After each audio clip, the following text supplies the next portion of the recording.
উনি একজন বিজ্ঞ আলেম, উনি যেই দিক থেকে বলছেন ওনার এই দিকটা হলো এটা, কিন্তু ভাষাটা হয়তো অন্যরকম হয়ে গেছে।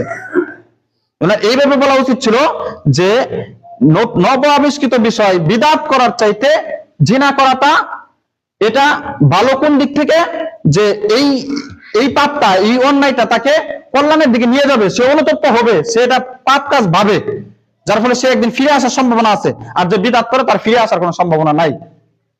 আল্লাহ সুবহানাহু ওয়া তাআলা এই রাতের ব্যাপারে এই 15 শাবান অর্থাৎ শবে বরাত যেটা আমরা চিনি, এই নামটা বললাম, তো এই নামটা ব্যবহার করা উচিত না। 15 শাবান মাসের 15 তারিখ যে বললাম যে এই আমল, এই ব্যাপারে কোনো সহিহ হাদিস প্রমাণিত নেই। এবং এর চাইতে স্ট্রং যে আমলটা আমরা পাই হাদিসে, সেটা হচ্ছে সোমবার আর বৃহস্পতিবার।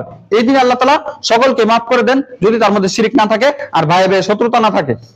তাহলে ঘুমালেও